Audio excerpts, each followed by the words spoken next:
Yun guys, nag-service pala tayo sa Chato Subdivision na Karsadang Bago, Imus, Cavite. Bali po, yun po yung kanilang image po, image. Yung sira ng kanilang TV, nag-flicker issues or a double image.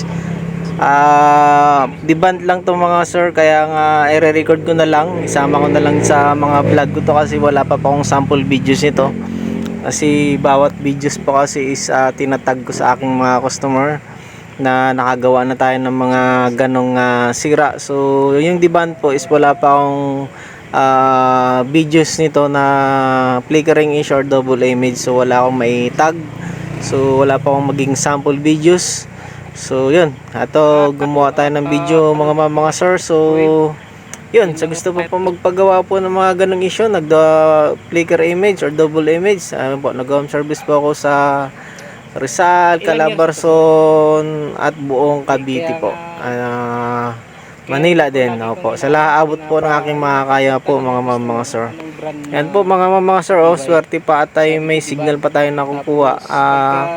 Dalawa po kasi yan ng signal niya, left tsaka right mga sir. Hindi ko lang masyadong ini-explain kasi hindi naman sinasuggest na DIY kasi po ay lalong nasisira po yung TV pag DIY. Yan po, nakakita na agad natin dyan yung pinakatama ng kanilang TV.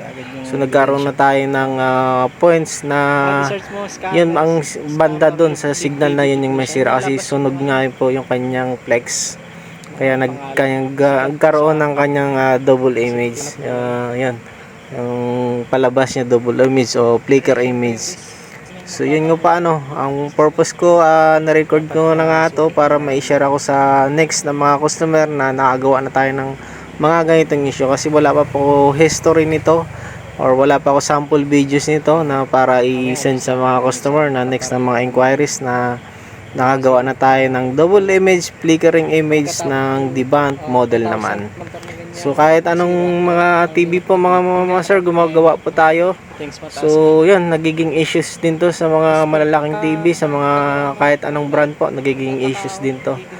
So ganitong mga problema ng mga TV. Yun, at ay nagagawa naman natin na maayos po hanggat hindi pa ako nagagalaw ng ibang technician, nagagawa natin ng maayos. 80 to 90% na gagawa po natin.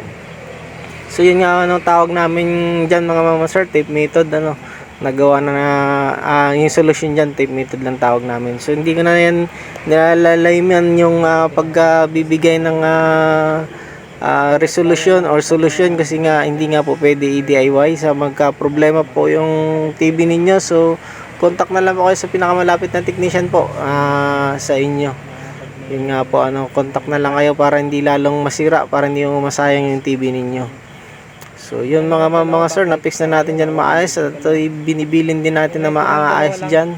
Lagi natin ginagawa dyan na i-adjust yung kanyang brightness sa backlight.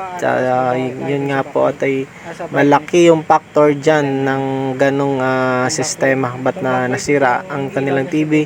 Bakit naging ganyan yung resulta ng kanilang TV?